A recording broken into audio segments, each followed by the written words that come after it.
मेरे बाल मित्रों को प्रातःकालीन स्नेह बंदन तथा मेरे युवा साथियों को प्रातःकालीन नमस्कार। मित्रों, आज मैं भूगोल विषय पढ़ाने जा रहा हूँ और भूगोल में भी जलवायु के बारे में बता रहा हूँ। जलवायु ऐसी है जो हमारे जीवन को नियंत्रित करती है। हमारा जीवन जलवायु पर ही निर्भर है। जिस तरह की जलवायु होती है उस तरह की हमारी शारीरिक संरचना, मानसिकता, आचार व्यवहार, खान पान वगैरह सब कुछ उसी पर निर्भर करते हैं। कहने का मतलब कि हम मनुष्य का या जीवों का सारा जीवन जलवायु पर ही निर्भर करता है। आज हम देखेंगे जलवायु को प्रभावित करने वाले कौन कौन से कारक हैं। जलवायु को प्रभावित करने वाले मुख्य कारकों को उनके अंग्रेजी नामों के आधार पर मैं लिख रहा हूँ। उनके अंग्रेजी नामों का पहला अक्षर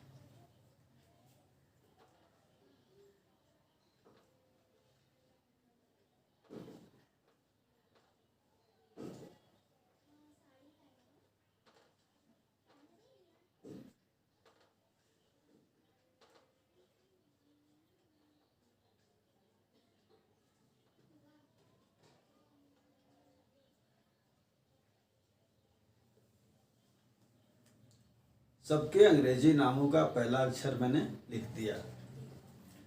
पहला है एल। एल का मतलब latitude. L A T I T U D E. Latitude माने अक्षांश रेखाएं।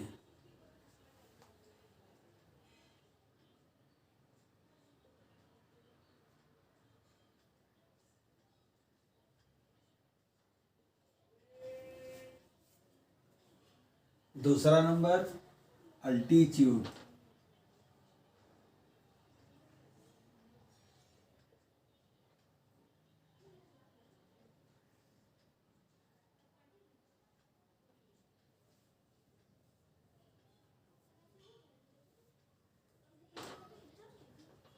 माने ऊंचाई का प्रभाव।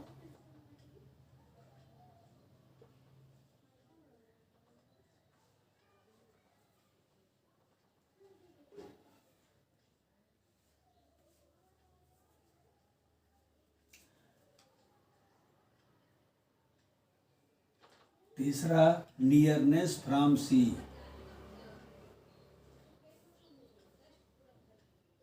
NEAR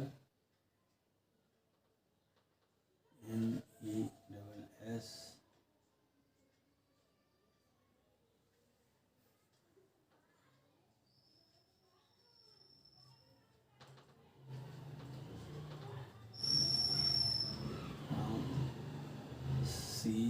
CSSE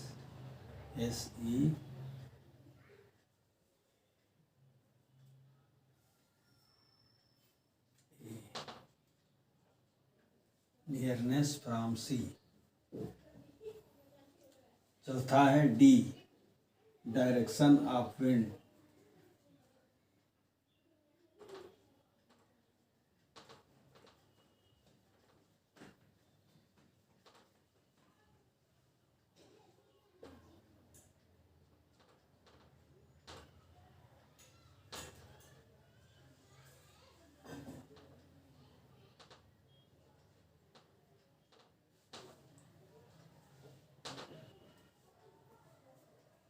डी का मतलब डायरेक्शन ऑफ विंड। फिर है एफ। एफ का मतलब forest.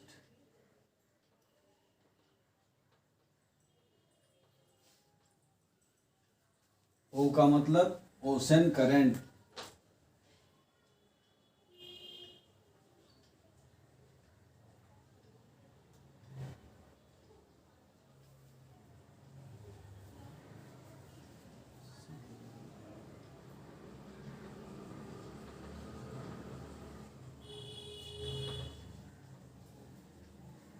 Ocean current. Next number rain.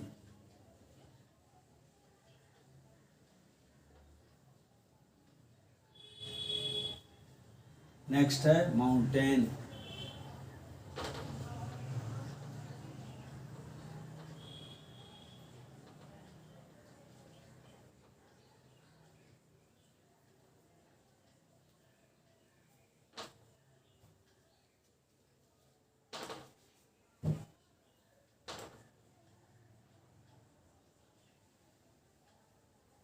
और लास्ट है सॉयल। इस सबको मिला करके हम क्या लिख लेंगे? Land forms.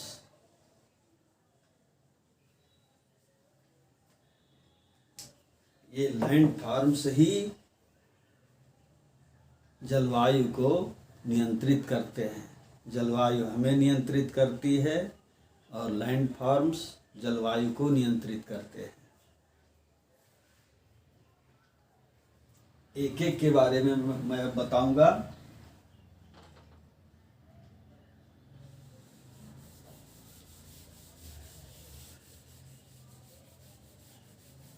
अक्षांश रेखाएं, आपको मालूम है कि ग्लोब के ऊपर जो धरती बनी है उसमें अक्षांश रेखाएं और देशांतर रेखाएं।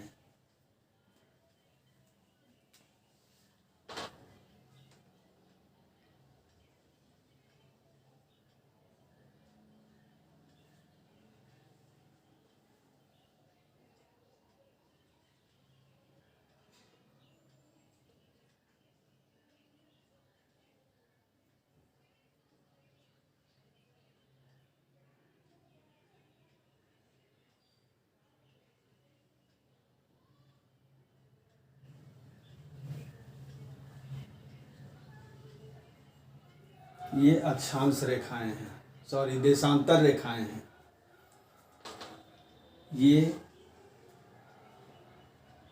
अक्षांश रेखा है 0 डिग्री, इसे विषुवत रेखा कहते हैं।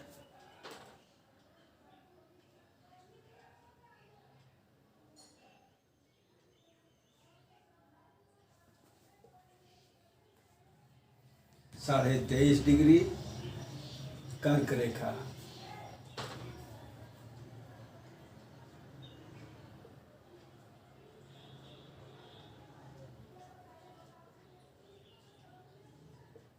नब्बे डिग्री उत्तरी ध्रुव। ठीक ऐसे ही दक्षिणी गोलार्ध में विषुवत रेखा के उत्तर मानचित्र में ऊपर जो होता है वो उत्तर होता है और नीचे जो होता है वो दक्षिण होता है। तो जो अक्षांश रेखाएं उत्तर की तरफ होती हैं वो सारी अक्षांश रेखाएं दक्षिण की तरफ होती हैं।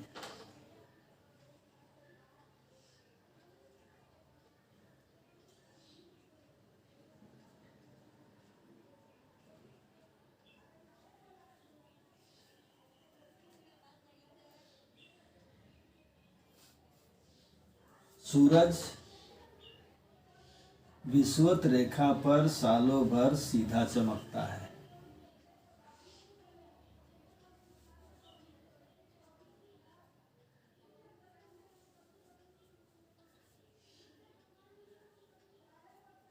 जो स्थान सूरज से नजदीक होता है वहाँ तापमान अधिक मिलता है और जैसे जैसे हम उत्तर या दक्षिण की ओर बढ़ते जाते हैं तापमान की मात्रा भी धीरे धीरे कम होती जाती है, क्योंकि सूरज से दूरी बढ़ती जाती है। मान लीजिए ये सूरज है, ये देखिए,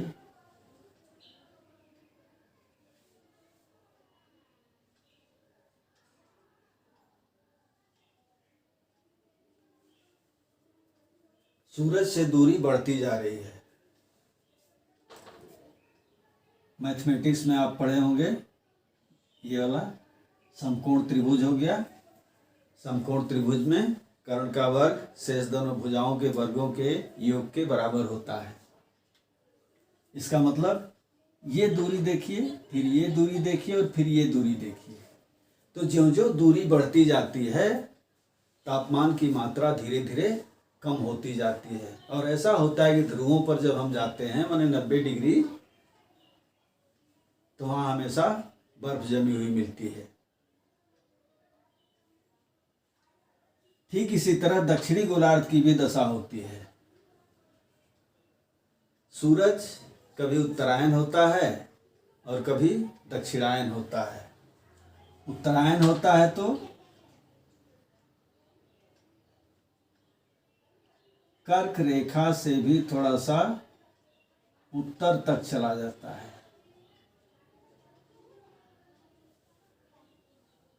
और जब दक्षिणायन होता है तो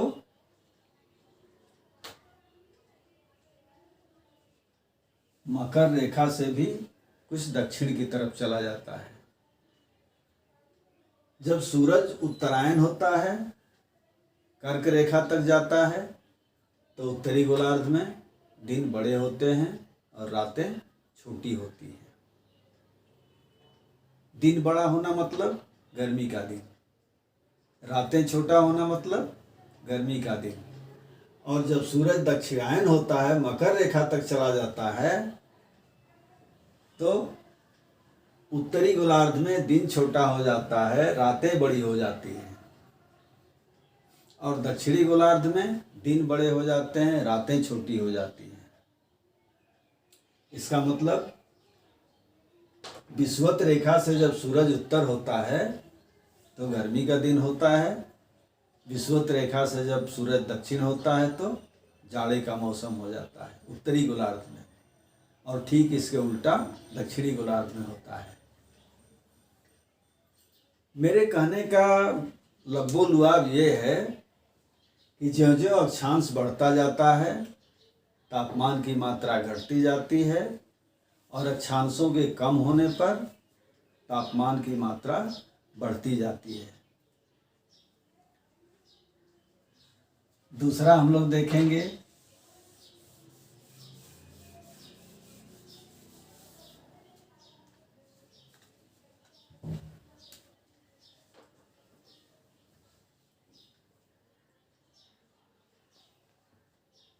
ऊंचाई का प्रभाव।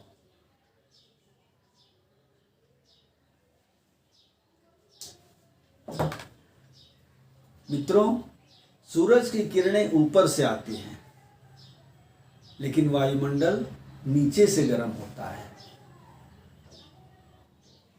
आप विज्ञान में पढ़े होंगे, वायुमंडल के गर्म होने की 3 विधियां हैं: चालन, वाहन और विकिरण। चालन का मतलब संचलन, वाहन का मतलब संवहन, और विकिरण।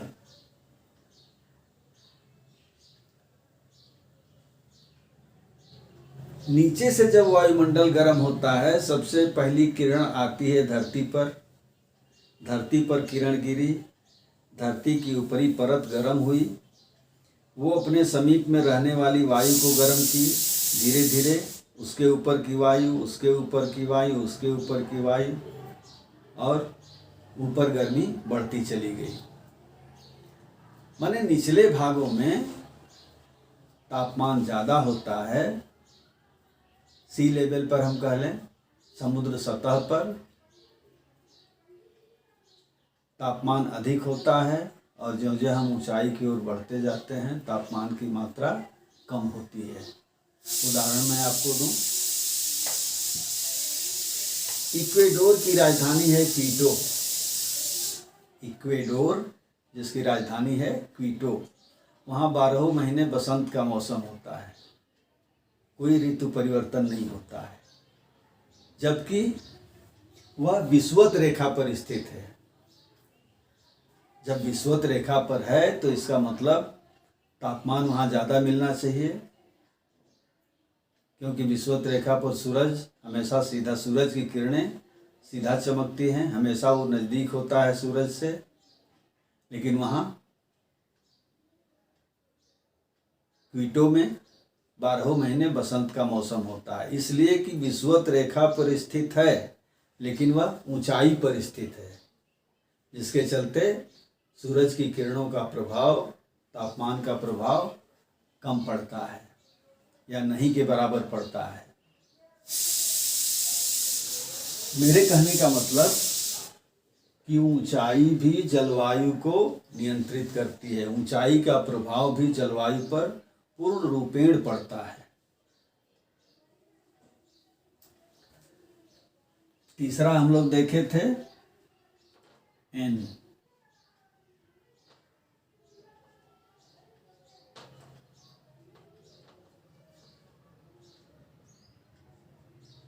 समुद्र से दूरी या समुद्र से निकटता, नियरनेस फ्रॉम सी अगर कहेंगे तो समुद्र से निकटता या समुद्र से दूरी।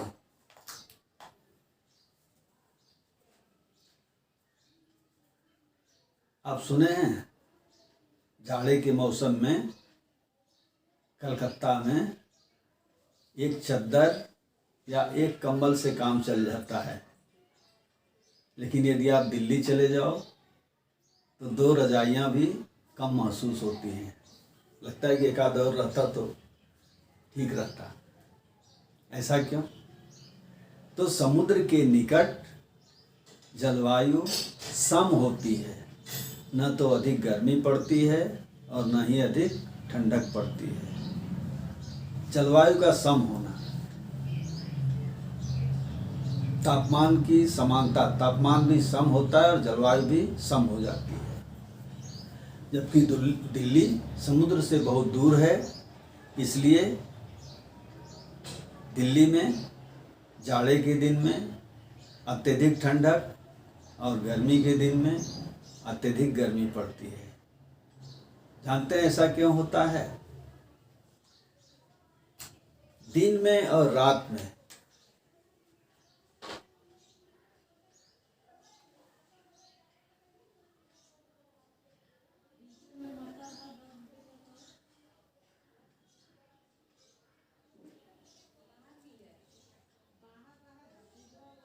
ये दिन और ये रात।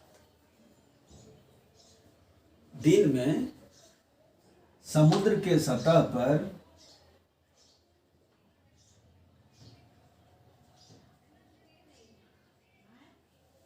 सूरज की किरणें पड़ती हैं।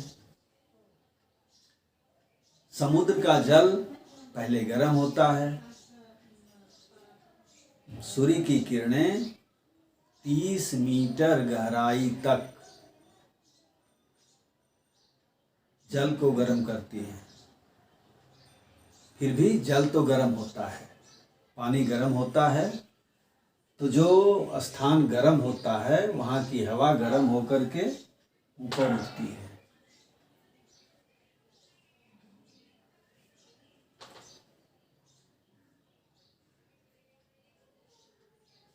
ये गर्म वायु, हवा गर्म होकर के ऊपर उठ जाती है।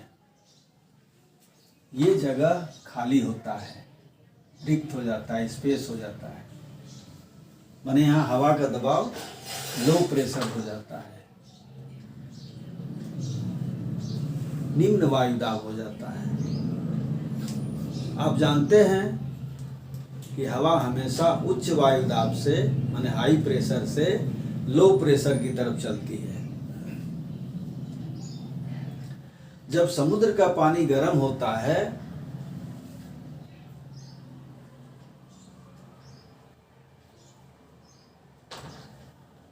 हवा ऊपर उठ जाती है, तो इस जगह को भरने के लिए पृथ्वी की तरफ से हवाएं समुद्र की ओर जाना शुरू कर देती हैं।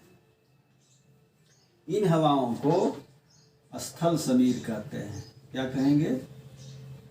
स्थल समीर।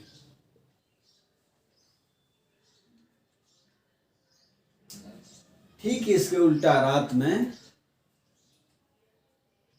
धरती ठंडी हो जाती है और समुद्र का पानी गर्म होता है। इसलिए कि जल देर से गर्म होता है और देर से ठंडा होता है।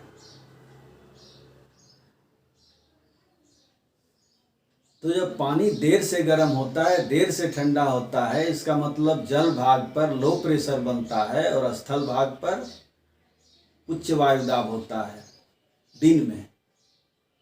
और रात में जल भाग पर रात के समय में स्थल भाग ठंडा हो जाता है तो वहाँ उच्च वायुदाब होता है और जल भाग पर निम्न वायुदाब हो जाता है। Higher the temperature lower the pressure. तापमान जब ज़्यादा होता है तो हवा का दबाव कम होता है और तापमान जब कम होता है तो हवा का दबाव बढ़ जाता है। तो दिन में समुद्री हवाएं चलती हैं, माने समुद्र के तरफ से हवा आती है। समुद्र का जल ठंडा है, उधर से हवा आ रही है तो उस समुद्र के प्रभाव को लेकर के आती है। इसलिए स्थल भाग ठंडा रहता है। रात में स्थलीय हवाएं चलती हैं, इसलिए स्थल का तापमान घटने नहीं पाता है। इस तरह से समुद्र से दूरी का जलवायु पर प्रभाव पड़ता है। समुद्र से निकट की जलवायु सम होती है और समुद्र से जो हम दूर बढ़ते जाते हैं जलवायु भी परिवर्तित होती जाती है, जलवायु भी विषम हो जाती है। परिवर्तन नहीं बल्कि समानता और विषमता।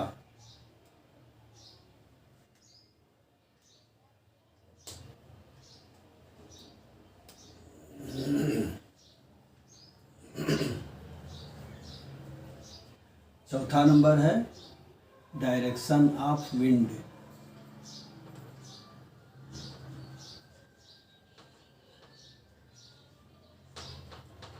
पवन की दिशा। पवन की दिशा भी जलवायु के परिवर्तन में, जलवायु के सम और विषम बनाने में अहम भूमिका निभाती है।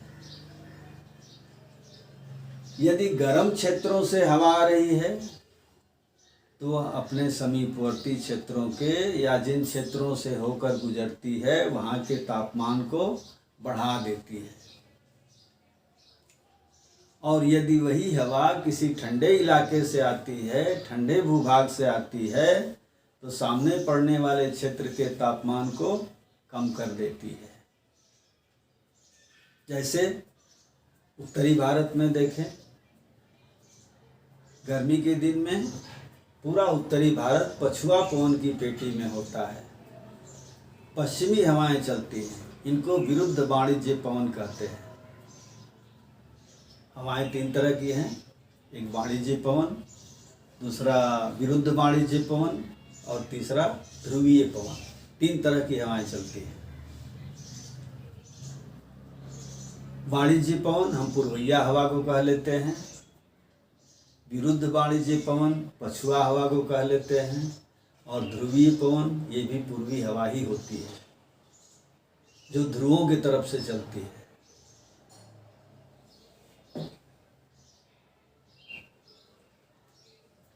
तो पवन की दिशा, चूँकि उत्तरी भारत पछुआ पवन की पेटी में होता है, पश्चिम की तरफ से हवाएं आती हैं और पश्चिम में आप जानते हैं राजस्थान का मरुस्थल, थार का मरुस्थल, सहारा मरुस्थल, अधिकांश मरुभूमियां हैं। आपको मालूम है रेत जितनी जल्दी गर्म होती है उतनी ही जल्दी ठंडा हो जाती है।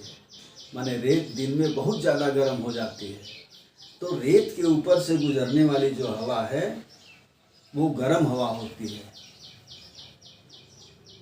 और उत्तरी भारत के मैदानी भागों को गर्म कर देती है। वहाँ लू चलने लगती है। लू एक गर्म हवा होती है, स्थानीय हवा होती है, भारत में इसको लू कहा जाता है, बांग्लादेश में इसी को काल बैसाखी कहा जाता है। तो ये गर्म हवाएं हैं, क्योंकि पश्चिम से आती हैं रेगिस्तानों को पार करते हुए, इसलिए गर्मी फैला देती हैं। यही हवा यदि ठंडे इलाके से आती तो क्या होता? सब सामने पड़ने वाले क्षेत्र की जलवायु को ठंडा कर देती। जिन अक्षांशों पर एशियाई देशों में समुद्री तट जम जाते हैं, उन्हीं अक्षांशों पर यूरोपीय देशों में समुद्री तट जमने नहीं पाता है। बहुत सारा समुद्री तट है जो जमने नहीं पाता। इन हवाओं के चलते ही जापान का समुद्री तट हमेशा व्यापार के लिए खुला रहता है, क्योंकि इन हवाओं का प्रभाव उसके समुद्री तट पर नहीं पड़ता है। उसके किनारे से होकर के गर्म समुद्री धारा बहती है। आगे हम बताएंगे इसको, समुद्री धारा के बारे में। मेरे प्रिय मित्रों, मैंने जो विषय वस्तु आपको दी, यदि वो आपको अच्छी लगी हो तो इस वीडियो को लाइक कर दें और विषय वस्तु को अपने तक ही सीमित नहीं रखें, बल्कि उसको अपने दोस्तों के साथ शेयर करें। और मुझसे जुड़े रहने के लिए इस चैनल को सब्सक्राइब कर दें।